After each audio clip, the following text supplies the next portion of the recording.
구약성경 716쪽에 있습니다. 에스라 5장입니다.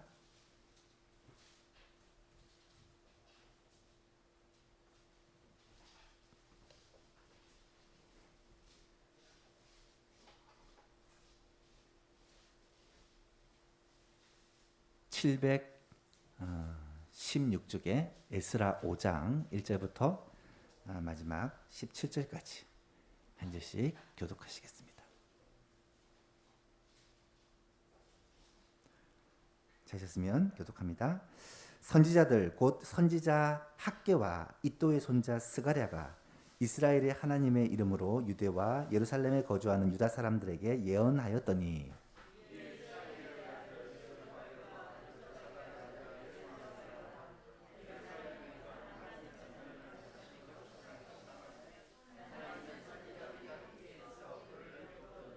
그때에 유브라데강 건너편 총독 다뜨네와 스달 보스네와 그들의 동관들이 다 나와 그들에게 이르되 누가 너희에게 명령하여 이 성전을 건축하고 이 성곽을 마치게 하였느냐 하기로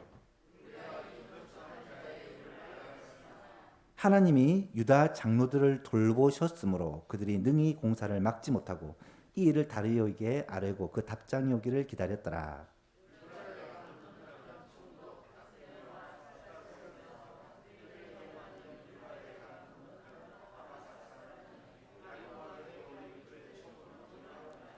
그 글에 일렀으되 다리오 왕은 평안하옵소서.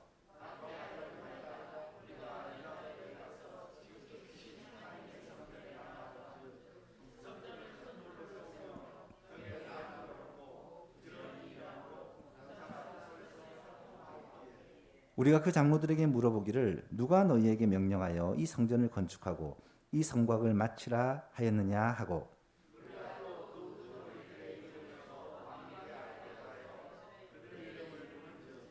그들이 우리에게 대답하여 이르기를 우리는 천지의 하나님의 종이라 예전에 건축되었던 성전을 우리가 다시 건축하노라. 이는 본래 이스라엘의 큰 왕이 건축하여 완공한 것이었으나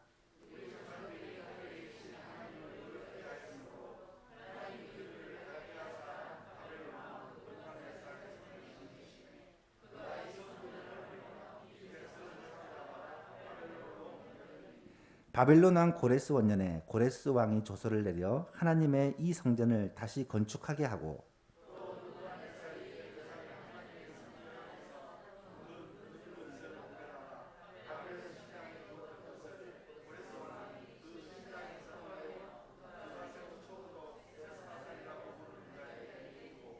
일러 말하되 너는 그 그릇들을 가지고 가서 예루살렘 성전에 두고 하나님의 전을 제자리에 건축하라 하매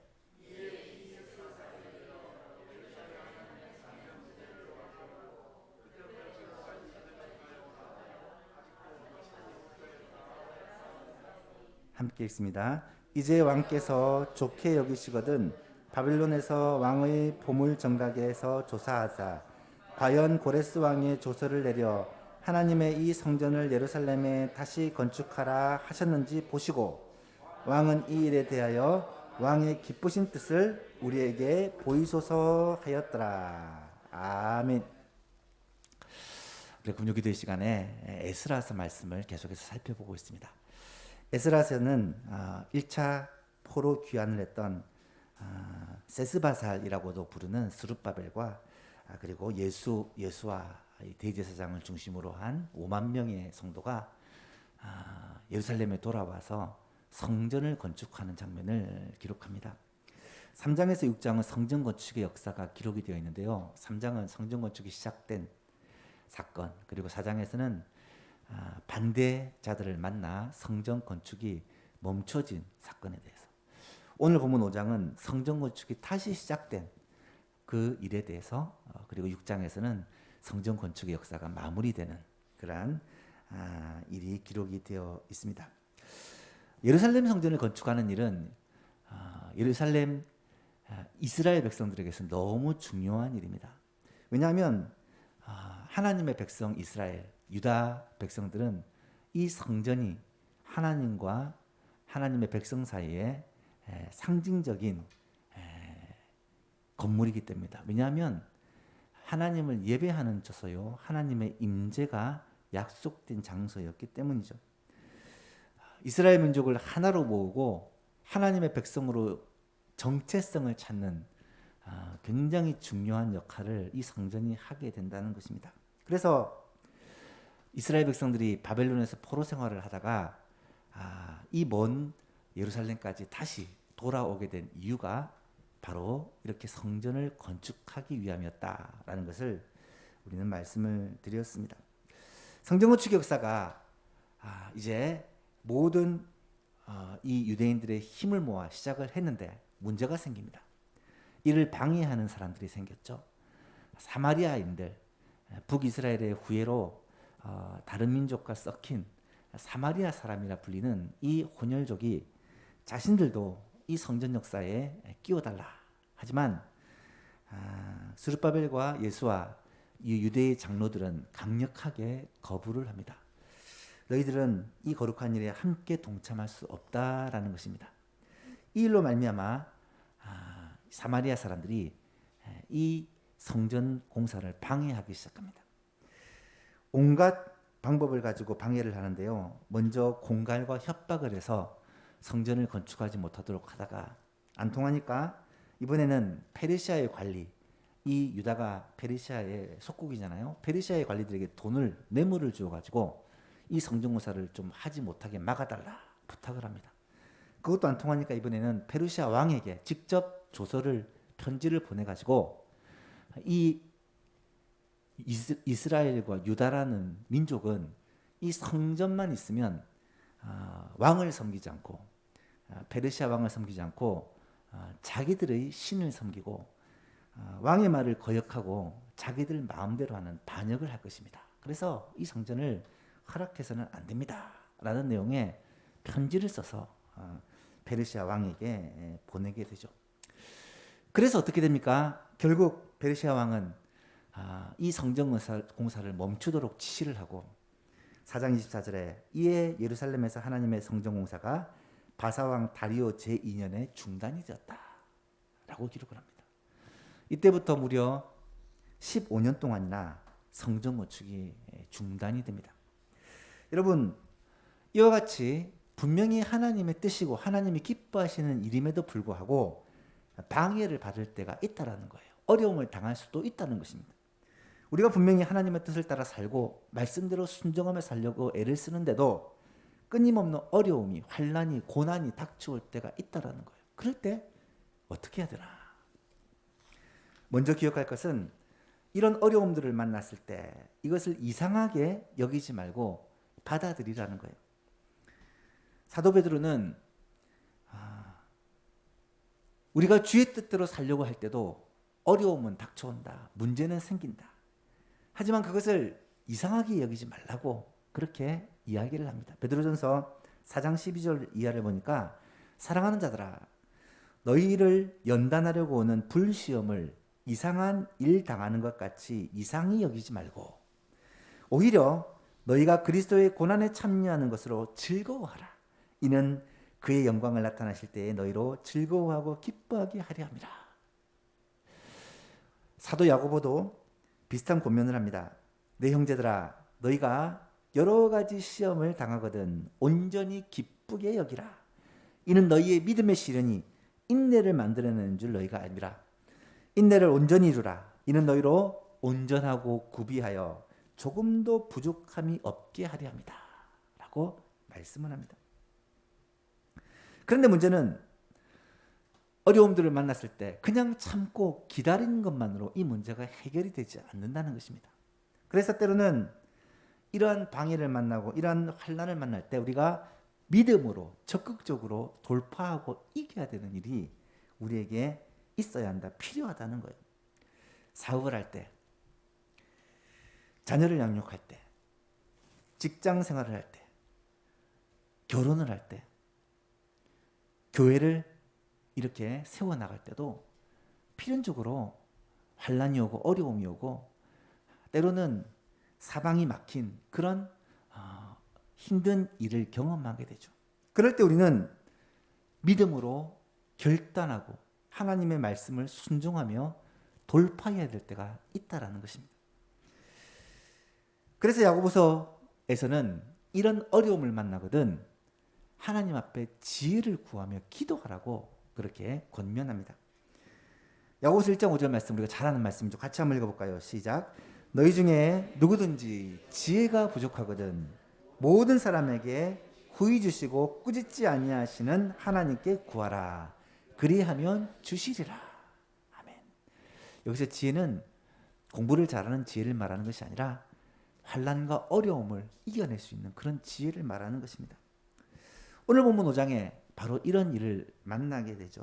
유다 백성들이 포로에서 돌아와 스룹바벨의 지도하에 성전 건축이라는 이 대역사를 시작을 했고, 그렇게 성전 공사의 출발은 아주 좋았는데 문제는 방해가 시작되고 또 성전 공사가 쉽지 않는 일이었다는 것이죠.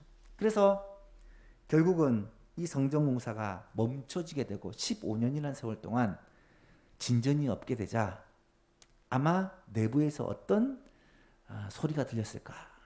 충분히 원망과 불평의 소리가 나타났을 것입니다.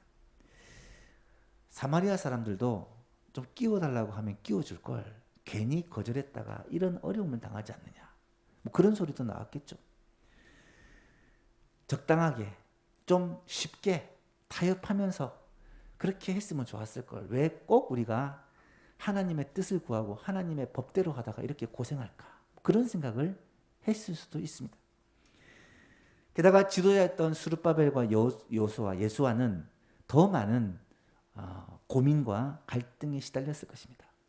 백성들이 얼마나 이 지도자들을 원망했을까요? 용기와 자신감은 사라지고 실망과 낙심에 빠졌을 가능성이 많습니다. 그런데 이때 말씀의 칼을 뽑아든 사람들이 있었습니다. 하나님이 보내신 선지자인데요. 오늘 보면 1절 말씀을 보니까 선지자들 곧 선지자 학개와 이또의 손자 스가랴, 학개 스가랴 말라기 할 때 그 학개와 스가랴입니다. 이스라엘의 하나님의 이름으로 유다와 예루살렘에 거주하는 유다 사람들에게 예언하였더니, 성전 건축을 하다가 도중에 멈춰버린 그들을 향해서 학개와 스가랴 선지자가 예언을 합니다. 예언이란 말은 나중에 일어날 일을 미리 말하는 것이 아니라 하나님께서 주신 말씀을 전하는 것이다 라고 생각하시면 돼요. 하나님께서 주신 말씀을 그들에게 전하는데, 학개 스가랴 내용은 이 상황 속에서 주어진 말씀이에요. 그래서 우리가 에스라서를 읽다가 학개 스가랴가 무슨 말을 했을까, 학개와 스가랴서를 읽어보면 이런 상황에서 이런 말씀을 하셨구나라는 것을 이해할 수 있습니다. 예를 들면 학개 선지자는 유다 백성들을 향하여 굉장히 엄하게 꾸짖습니다. 학개 1장 3절 이하를 보니까 여호와의 말씀이 선지자 학개에게 임하여 이르시되 이 성전이 황폐하였거늘 너희가 이때에 판벽한 집에 거주하는 것이 옳으냐? 그러므로 이제 만군의 여호와가 이같이 말하노니 너희는 너희의 행위를 살필지니라. 너희가 많이 뿌릴지라도 수확이 적으며 먹을지라도 배부르지 못하며 마실지라도 흡족하지 못하며 입어도 따뜻하지 못하며 일꾼이 싹쓸 받아도 그것을 구멍 뚫어진 전대에 넣음같이 된다. 만군의 여호와가 말하노라. 너희는 자기의 행위를 살필지니라. 너희는 산에 올라가서 나무를 가져다가 성전을 건축하라. 그리하면 내가 그것으로 말미암아 기뻐하고 또 영광을 얻으리라. 여호와가 말하였느니라. 쉽게 말해서 성전 건축이 중단되고 모두가 자기 일에, 자기 집 꾸미는 일에, 자기 가족을 돌보는 일에 바쁜 이런 현실에 대해서 꾸중하면서 지금 당장 성전 건축의 역사를 다시 시작하라는 거예요.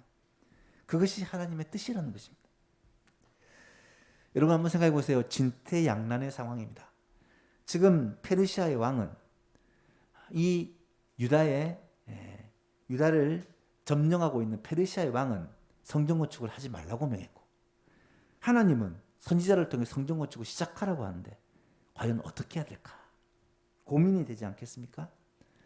여러분이라면 이럴 때 어떻게 하시겠습니까? 믿음으로 결단해야 될 때가 온 것입니다. 이때 스룹바벨과 여호수아를 중심으로 한 유대의 지도자들은 어떤 결단을 내리느냐? 성전 건축을 다시 시작하는 결단을 내리게 됩니다. 오늘은 이 내용들을 가지고 오늘 우리가 결단해야 될 때가 있다.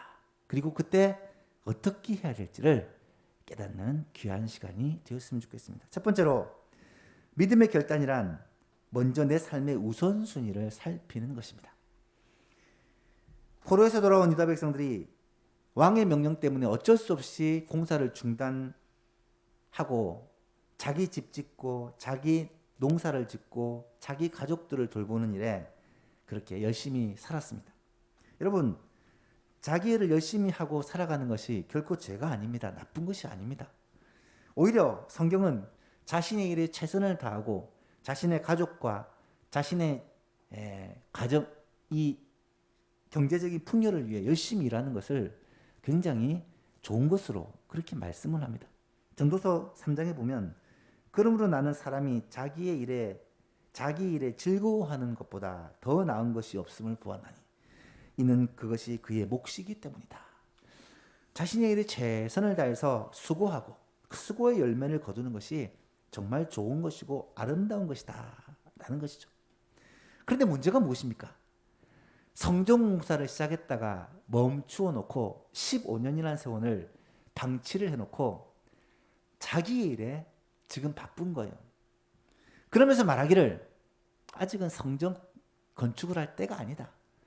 지금 성전 건축은 때가 되면 하고 지금은 당장 해야 될 우리 먹을 것, 입을 것, 살 집을 짓고 가족들을 돌보는 일을 해야 된다. 이렇게 합리화를 시켰다는 거예요. 그래서 학개 선지자가 뭐라고 말합니까? 만군의 여호와가 이같이 말하노라. 이 백성이 말하기를 여호와의 전을 건축할 시기가 이르지 아니하였다 하느니라. 하나님은 결코 그렇지 않다라고 말씀하고 있는 거죠. 여러분, 왜 이스라엘 백성, 유다 백성들은 그렇게 생각을 했을까요? 그 이유는 지금 유다는 페르시아의 포로이고요. 또 예루살렘으로 돌아온 백성들은 약 5만 명밖에 되지 않는 작은 백성입니다. 그런데 이미 이 땅을 점령하고 살고 있던 그 사마리아 사람들의 숫자는 더 많았고 게다가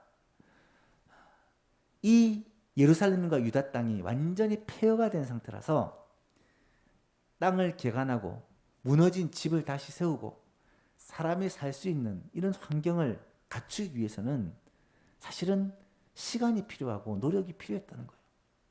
그렇게 집을 짓고 그렇게 땅을 개간하고 한 해, 두 해를 살다 보니까 살아가는 삶에 또 바쁜 거예요. 그렇게 집중하다 보니까 성전 건축은 그냥 머릿속에서 점점 사라져가는, 잊어버려지는 그런 상황이었다는 것입니다. 그런데요, 그렇게 바쁘게 살아가면서도 그들에게는 만족이 없습니다. 왜냐하면 하나님께서 그들에게 복을 주시지 않았기 때문입니다. 하나님의 복이 부어지지 않으니까 그들이 일해도 성취가 없고 먹어도 배부르지 않고 마셔도 흡족하지 않고 그들이 돈을 열심히 버는데 그것이 구멍 뚫어진 자루에다 담는 것처럼 그냥 어느 순간 다 사라져 버리고 말았다는 거예요. 사랑하는 여러분, 현실에 치여서 정신없이 살아가다 보면 나타나는 현상이 무엇입니까? 하나님을 점점 잃어버립니다. 눈앞에 보이는 현실 속에 눈앞에 보이는 가족들, 사람들을 대하며 살다 보면 하나님의 뜻, 하나님의 계획을 생각할 틈이 없어요. 눈앞에 돈이 보이고 눈앞에 자식들이 보이고 나의 건강이 먼저 눈에 들어오고 장차 내가 하고 싶은 나의 욕심과 꿈이 들어오다 보면 결국 하나님 중심, 성경 중심, 교회 중심의 신앙은 점점 희미해져 간다는 것입니다. 혹시 우리들의 모습은 이렇지 않습니까? 이것을 성경은 영적인 우선순위다라고 가르칩니다. 하나님과의 이 영적 우선순위가 무너지고 나면 열심히 일하고 열심히 노력하고 부지런히 사는데 만족함이 없는 거예요. 하나님의 은혜와 복이 없는 거예요. 그래서 구멍 뚫어진 자루에다가 돈을 붓는 것 같다고 말하지 않습니까? 너희가 많이 뿌릴지라도 수확이 적으며 먹을지라도 배부르지 못하며 마실지라도 흡족하지 아니하며 입어도 따뜻하지 못하고 일꾼이 싹쓸 받아도 그것을 구멍 뚫어진 전대에 넣음같이 된다. 지금 유다 백성들의 상황이 이런 상황이라는 거예요. 분명히 교회는 다니는데 세상 사람들과 별 차이가 느껴지지 않습니다. 세상 사람들과 똑같이 염려하고 근심하고 불평하고 짜증내며 그렇게 살아갑니다. 영적인 복을 맛보지 못하고 하나님의 은혜를 맛보지 못하고 그냥 세상에서 치여 살다 보니까 어느 순간 무늬만 그리스도인지 진짜 하나님을 만나고 하나님을 예배하고 하나님의 말씀대로 살아가는 하나님의 백성이 아니더라는 거예요. 어느 순간부터. 하나님과 관계가 무너지고 나면 반드시 축복의 통로가 막히게 됩니다. 삶의 곤고함이 오게 되고요. 심지어 돈이 많고 일이 형통해도 우리의 마음에 기쁨이 없고 평안이 없고 자유함이 없고 만족함이 없습니다. 믿음의 결단의 첫 출발은 이렇게 삶의 우선순위를 회복하는 것입니다. 내가 무엇을 중심으로 살아야 되는지, 내 마음속에는 누가 계셔야 하는지, 내 삶의 중심에 결정을 할 때 그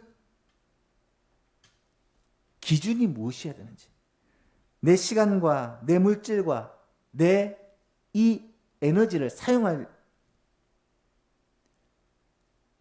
그 기준이 무엇인지, 하나님 중심, 성경 중심, 교회 중심에 이 우선순위가 회복되지 않으면 우리의 삶에 하나님이 주시는 은혜를 맛보고 누리지 못한다는 거예요. 하나님은 우리의 삶의 우선순위가 하나님 중심이 될 때, 하나님의 말씀이 중심이 되고 하나님의 공동체인 교회가 중심이 되어질 때, 그때 우리의 삶의 축복의 문을 열어주십니다. 삶의 우선순위의 회복은 하나님의 나라의 창고의 문을 여는 열쇠와 같다. 누가 그러더라고요. 삶이 회복되고 나니까, 하나님 중심이 되고 나니까. 제가 그런 말을 자주 했죠. 신통이면 인통이고, 신통이면 물통이고, 신통이면 사통이다. 하나님과의 관계가 회복되면 사람과의 관계도 회복되고, 물질과의 관계도 회복되고, 일도 하나님의 뜻대로 풀어지더라는 거예요. 우리의 삶에 이런 은혜가 있을 수 있기를 주의 이름으로 축복합니다. 두 번째로, 믿음의 결단은 그럼에도 불구하고 하나님의 뜻에 순종하는 거예요. 하나님의 뜻을 따르는 것입니다. 스룹바벨과 유대 지도자들의 두려움은 무엇입니까? 이 일을 지금 유대를 지배하고 있는 페르시아 왕이 못하게 막은 거예요. 왕의 명령을 어기고 성경 공사를 시작한 거예요. 여러분, 두려운 일입니다. 왕이 이걸 괘씸하게 여기면 그냥 목이 달아날 수 있는 상황이에요. 여러분, 이런 상황이라면 여러분은 어떻게 하시겠습니까? 왕의 명령을 두려워하지 말고 하나님이 선지자를 통해 명령하셨으니까 내가 믿음으로 나가야지 하시겠습니까? 참 고민이 되었을 거예요. 1절 2절을 보니까 선지자들 곧 선지자 학개와 이또의 손자 스가랴가 이스라엘 하나님의 이름으로 유다와 예루살렘에 거주하는 유다 사람들에게 예언을 합니다. 이에 스알디엘의 아들 스룹바벨과 요사닥의 아들 예수아가 일어나 예루살렘에 있던 하나님의 성전을 다시 건축하기 시작하매 하나님의 선지자들이 함께 있어 그들을 도왔다 라고 기록을 합니다. 스룹바벨과 유다 지도자들과 선지자들은 왕의 명령도 떨어지지 않은 채 성전 공사를 다시 재개한 것입니다. 왜냐? 하나님의 뜻에 대한 확신이 있었기 때문이죠. 그런데 여러분, 이 일이 얼마나 두려웠겠습니까? 그렇게 하나님의 뜻을 확신하면서 일을 시작했지만 그래도 어떻게 해야 되나? 조마조마하지 않았겠습니까? 자신을 시기하고 방해하는 사마리아 사람들은 지금 눈을 치켜들고 주목하고 있고, 혹시 성경 공사를 다시 시작하면 또 어떻게든 방해하고, 페르시아의 관리들에게, 왕에게 그렇게 언제라도 고발할 준비가 되어 있는데 그 상황 속에서 당당하게 그렇게 공사를 다시 시작할 수 있을까요? 하지만 유대 지도자들은 그들의 눈보다, 왕의 명령보다 하나님의 말씀을 더 두려워한 거예요. 하나님의 말씀을 제 1순위로 삼았다는 것입니다. 사랑하는 성도 여러분, 믿음의 결단은요, 때로는 이렇게 하면 큰일 날 것 같아도, 이렇게 하면 손해볼 것 같아도, 이렇게 하면 문제가 생길 것 같아도 이것이 분명히 하나님의 뜻이라면 그 뜻에 순종하는 것이다 라는 사실을 꼭 아셔야 됩니다. 다니엘의 세 친구 하나냐, 미사엘, 아사리 아시죠? 이 세 친구가 바벨론 왕 느부갓네살의 신임을 얻어서 관리로 채용이 되어 그렇게 그 나라를 위해 일을 했습니다. 함께 등용된 다른 사람들보다 몇 배나 지혜가 뛰어나고 하는 일마다 지혜롭게 하니까 왕이 신임을 했어요. 그런데 교만한 느부갓네살이 그만 자신의 금신상을 크게 만들어 놓고 거기다가 절하지 않는 사람들은 다 풀무불에 던져버리겠다고 그렇게 공포를 한 겁니다. 여러분, 다니엘의 세 친구는 왕을 극진히 섬기고 왕의 말을 순종하는 사람이었지만 그들에게는 왕보다 더 크신 한 분이 계셨는데 그분이 하나님이십니다. 하나님은 분명히 그들에게 명하기를 나 외에 다른 신을 섬기지 말고 그것들에게 절하지 말라고 명령을 하셨어요.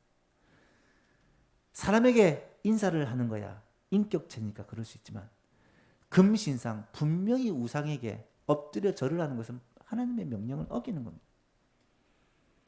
다니엘서 3장 14절 이하를 보니까 느부갓네살이 그들에게 물어 이르되 사드락과 메삭과 아베느고야 너희가 내 신을 섬기지 아니하면 내가 세운 금신상에게 절하지 아니한다 하니 사실이냐? 이제라도 너희가 준비하였다가 나팔과 피리와 수금과 사명금과 양금과 생황과 모든 악기 소리를 들을 때 내가 만든 신상 앞에 엎드려 절하면 좋거니와 살려주겠지만 너희가 만일 절하지 아니하면 즉시 너희를 맹렬히 타는 풀무불 가운데 던져 넣을 것이니 능히 너희를 내 손에서 건져낼 사람이 누구겠느냐? 그때 다니엘의 세 친구 사드락과 메삭과 아벳느고가 왕에 대답합니다. 뭐라고 합니까? 느부갓네살이여, 우리가 이 일에 대하여는 왕에게 대답할 필요가 없습니다. 왕이여, 우리가 섬기는 하나님이 계시다면 우리를 맹렬히 타는 풀무불 가운데서 능히 건져내실 수 있고 왕의 손에서도 능히 건져낼 수 있습니다. 만약에 그렇게 하지 않으실지라도 왕이여, 우리는 왕의 신들을 섬기지도 않고 왕이 세운 금신상에 절하지도 아니할 줄을 아십시오. 여러분, 목숨이 지금 위경에 처해 있는 상황에서 이들은 하나님의 말씀을 목숨처럼 여겼기 때문에 하나님의 구원의 역사를 경험하게 된 거예요. 사도 바울이 다메섹 도상에서 예수님의 부르심을 받습니다. 3일 동안 금식하고 회개하며 회심을 합니다. 이때 하나님의 아나니아라는 사람을 보내요. 제자를 보내요. 이 사울의 눈에 비늘이 떨어지게 하고 보게 만든 후에 그에게 하나님의 사명을 줍니다. 이방인을 위한 사도로, 전 세계의 온 민족을 위한 복음 전도자로 세운다. 이 사명을 받고 지금까지 자신이 추구하고 달려왔던 삶의 목적과 방향을 완전히 바꾸는 그런 사도 바울이 되었죠. 그가 이렇게 고백합니다. 그러나 내 어머니의 태로부터 나를 택정하시고 그의 은혜로 나를 부르시니가 그의 아들을 이방에 전하기 위하여 그를 내 속에 나타내시기를 기뻐하셨을 때에 내가 곧 혈육과 의논하지 아니하고 또 나보다 먼저 사도된 자를 만나려고 예루살렘에 가지 아니하고 아라비아로 갔다가 다시 다메섹으로 돌아갔더라.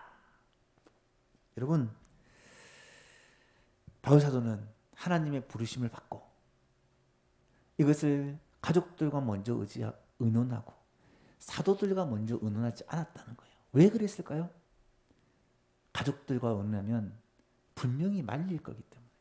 사도들과 의논하면 사울이 지금까지 했던 것을 사도들이 알고 있기 때문에 이 바울의 말을 들어주지 않을 거기 때문에 그는 하나님의 그 말씀을 그대로 순종하기 위해 아라비아 광야에 가서 몇 년을 그곳에서 혼자 하나님을 만나고 그리고 다시 다메섹으로 돌아가 그곳에서부터 복음 전도를 시작했다는 거예요.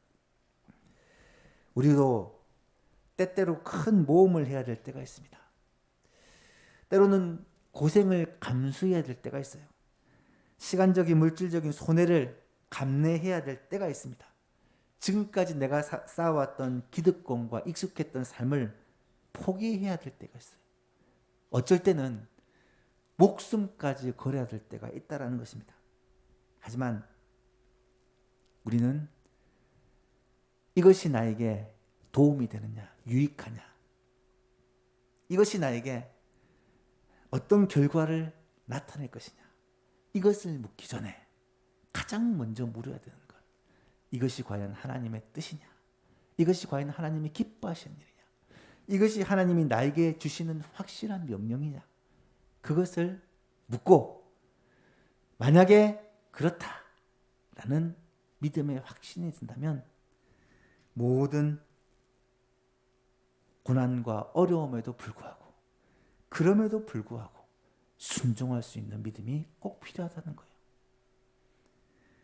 우리 개인에게도 이것이 필요하고 때로는 우리의 가정에도 때로는 우리 교회에도 이런 결단할 때가 필요하다라는 것을 오늘 이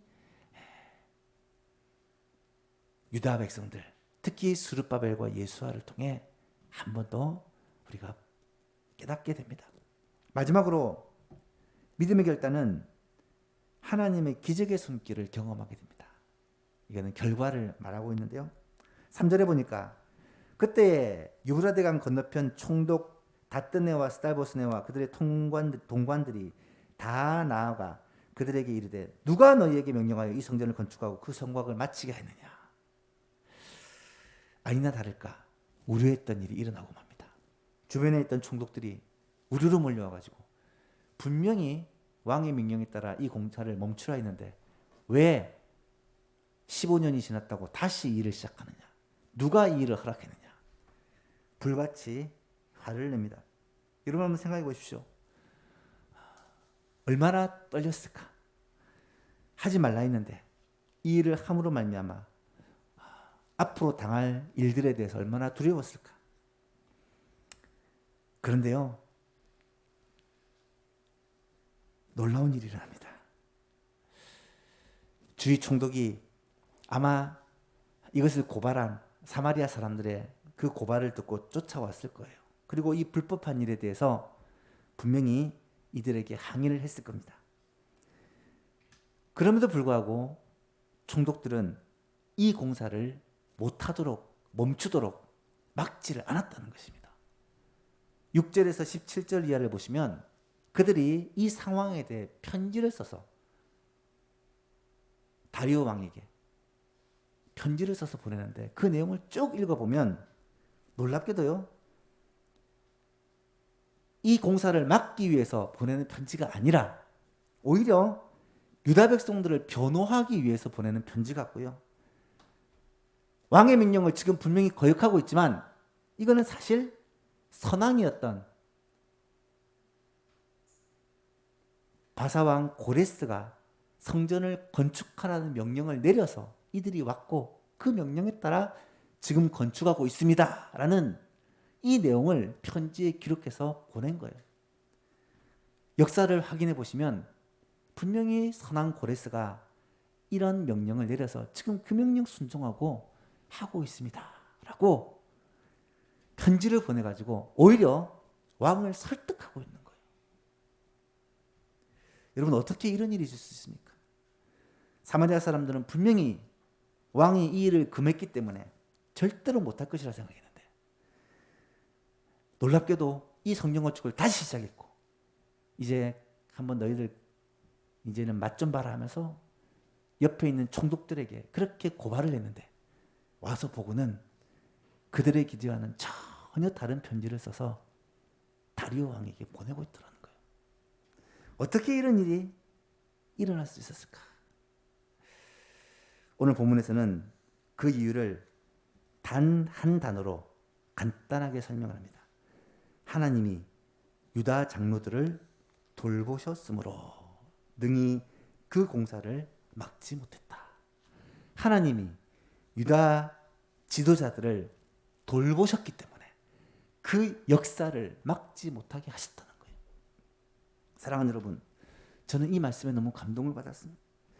우리가 하나님의 뜻대로 산다고 하지만 이 세상에서 얼마나 힘들고 어려운 일이 많습니까? 예수 믿는 사람들이 이 세상에서는 약자요, 소수요, 피해자가 될 때가 많습니다. 오늘날 교회가 정말 사회에서 그런 존재가 된 것 같아요. 힘있고 영향력 있는 교회가 아니라 어쩌면 세상으로부터 비판을 받고 또 욕을 먹고 있는 그런 교회의 모습이 오늘날의 많은 교회의 모습입니다.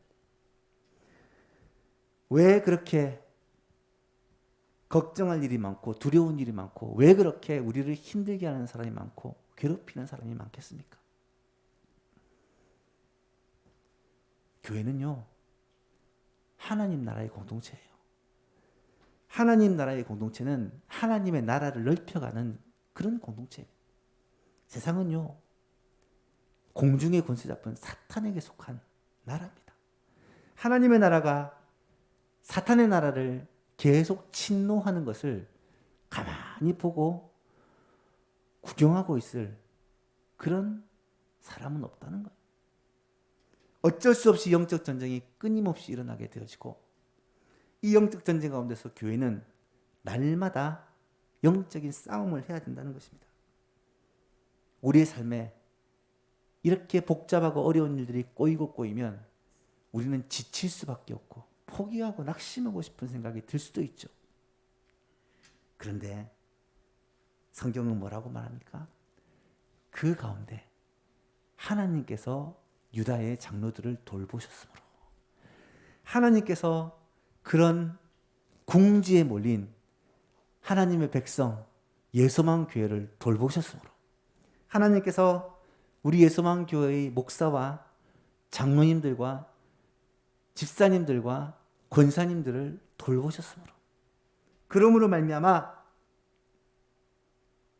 생각지도 못한 그들이 공사를 멈추도록 막은 것이 아니라 오히려 공사를 계속할 수 있도록 왕의 명령을 얻어내는 돕는 자가 되는 역사가 일어났다는 거예요.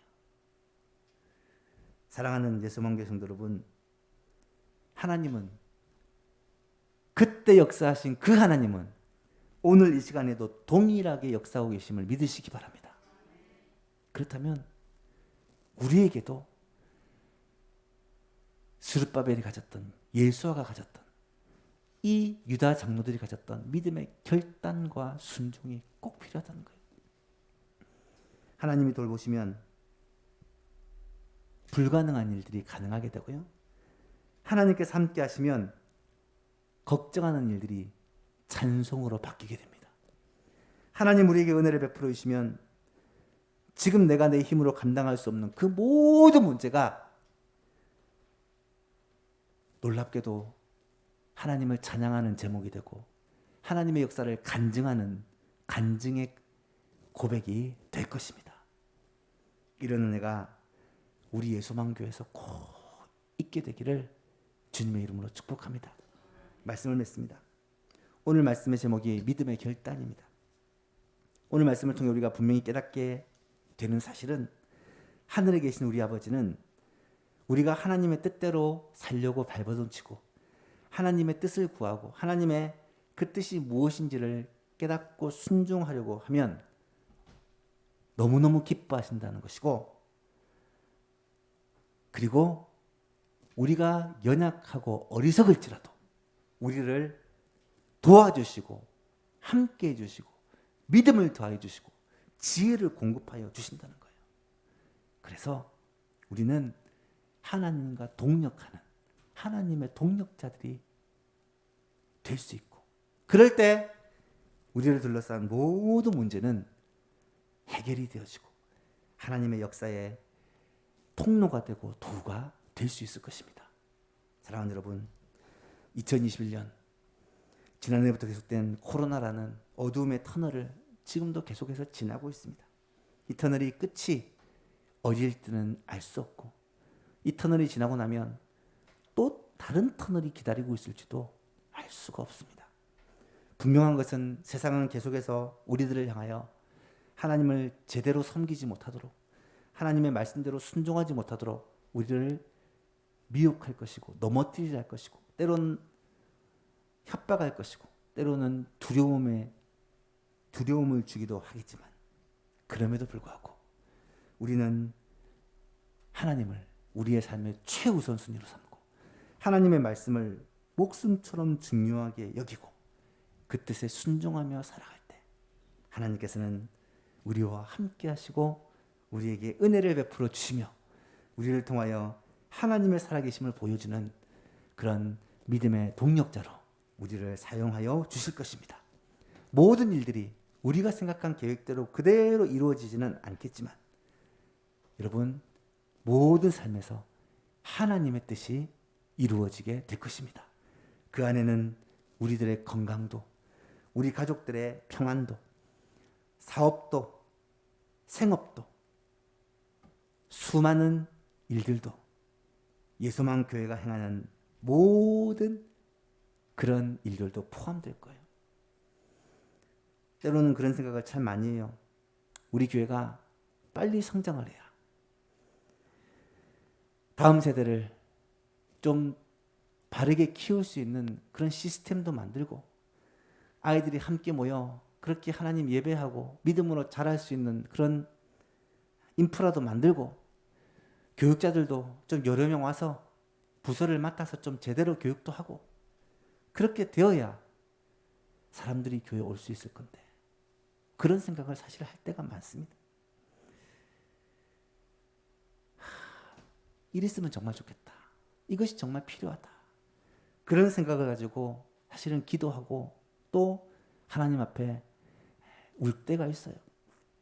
하지만 여러분, 하나님은 지금 우리에게 믿음의 결단을 요구하고 계십니다. 이 어려움의 터널을 잘 통과하고 나면 하나님께서는 우리를 통해서, 우리 예수만 교회를 통해서 하시고자 하는 뜻과 계획이 있다는 거예요. 우리로 하여금 남들이 겪지 못한 그런 아픔을 여러 번이나 겪게 하신 이유도 저는 분명히 하나님의 뜻이 있다라고 확신을 합니다. 어둠의 터널, 힘든 상황을 오늘 이스라엘 백성들이 하나님의 말씀을 듣고 그 말씀에 순종하고 왕의 명령을 두려워하지 않고 그렇게 믿음으로 결단하고 나갔을 때 하나님은 이 놀라운 역사를 이루게 하셨던 것처럼 우리 예수만교회를 통해 하나님께서 하시고자 하는 위대한 역사를, 하나님의 놀라운 은혜를 베풀어 주실 것이다. 이 사실을 확신하고 기대하면서 기도하는 오늘 이 밤이 될 수 있기를 주님의 이름으로 축복합니다.